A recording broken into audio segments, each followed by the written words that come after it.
Hello dosto, my name is Bharat and you are watching Knowledge Hub. It is Saturday today and like always I am here with some daily use verbs which I will make you understand through examples based on topics and tenses which I have recently taught जिसका link मैं description में दे दिया है. Don't forget to watch. So let's start without wasting much time.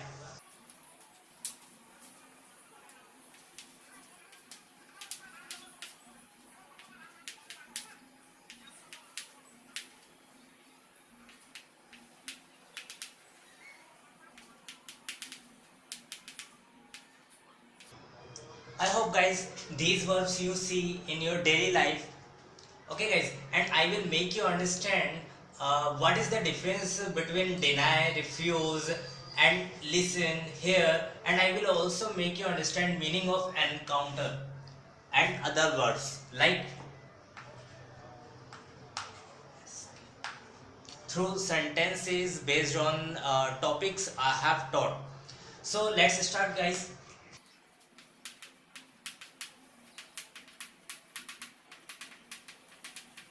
उसने मुझे मना कर दिया है. सेंटेंस से पता चल रहा है रिसेंट एक्टिविटी है, लाइक प्रेजेंट परफेक्ट टेंस है और उसका सिंपल सेंटेंस है. सिंपल सेंटेंस में क्या रूल होता है? Subject plus has have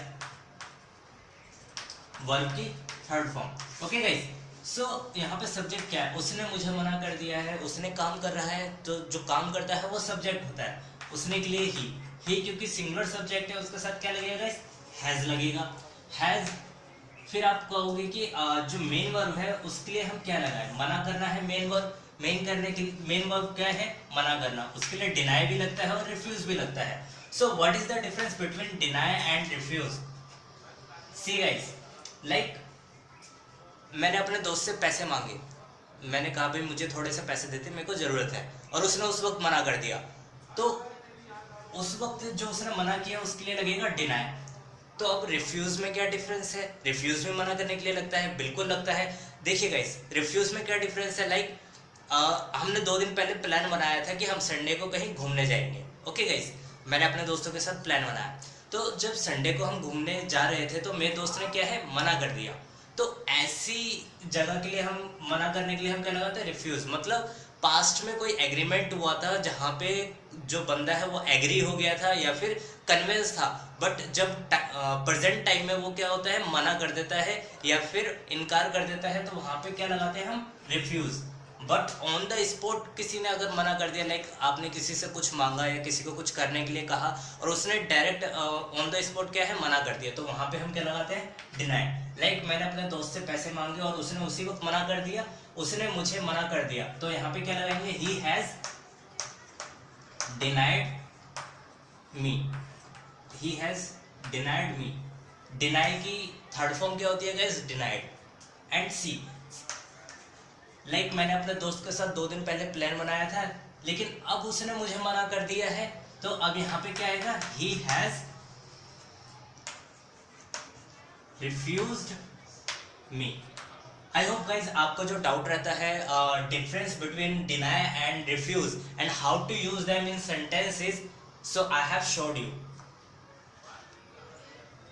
C guys, let's see more examples like encounter. आप कहोगे भाई एनकाउंटर का मतलब तो होता है कि पुलिस क्रिमिनल्स को कहीं लेके जा रही है, वो भागने की कोशिश करती है या फिर उन पे हमला करती है, तो फायरिंग में वो मर जाए तो उसे एनकाउंटर कहते हैं. हम बिल्कुल कहते हैं, लेकिन यहाँ पे एनकाउंटर का मतलब होता है आमना सामना होना या फिर आमना सामना करना. Like understand through examples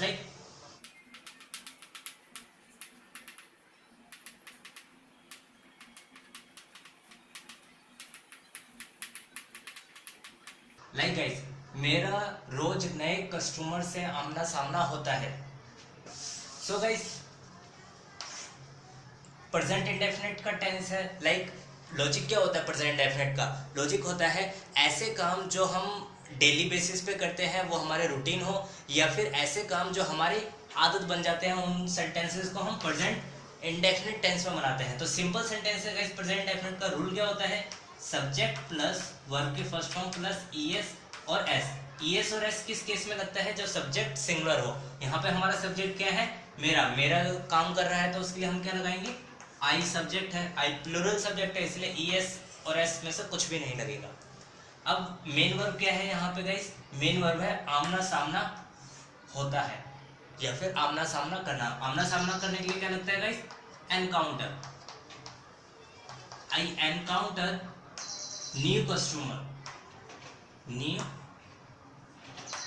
customer रोज, डेली।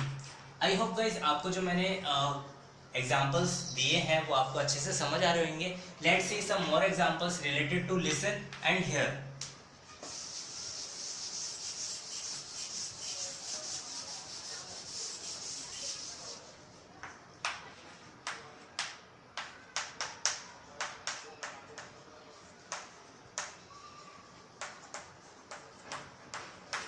वह गाने सुन रही है।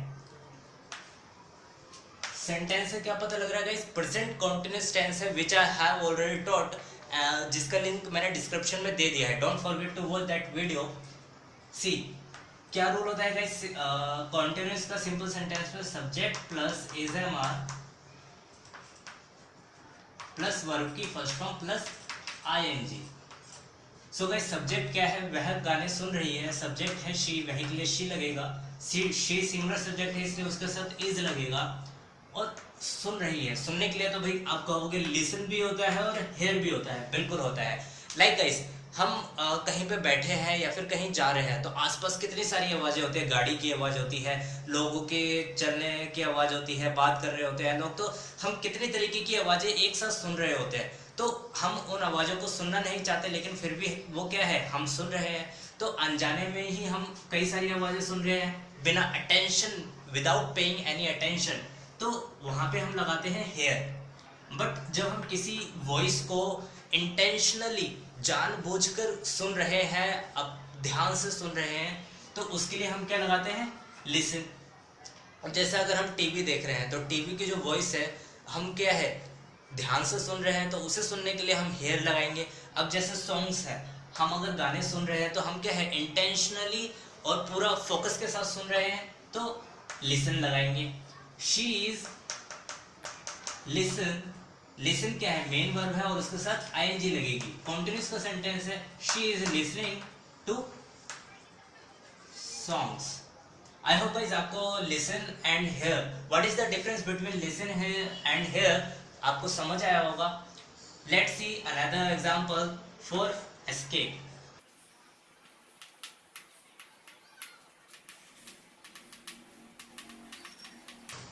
वह जेल से भाग गया है। अगेन आप देख रहे होंगे कि क्या है, रिसेंट एक्टिविटी है। रिसेंट एक्टिविटी को हम कौन से सेंटेंस में बनाते हैं? प्रेजेंट परफेक्ट टेंस में बनाते हैं। See guys present perfect tense का अगेन रूल सिंपल में क्या होता है? Subject plus has have plus verb की थर्ड फॉर्म, वर्ब की थर्ड फॉर्म। अब वह के लिए हम क्या लगाते हैं गाइस? ही सिंगुलर सब्जेक्ट है इसलिए उसके साथ हैज लगेगा। अब आप मेन वर्ब के लिए क्या है? भाग जाना। अब भाई भाग जाने के लिए आप कहोगे रन अवे भी होता है और फिर मैंने बताया एस्केप भी होता है। तो what is the difference between run away and escape?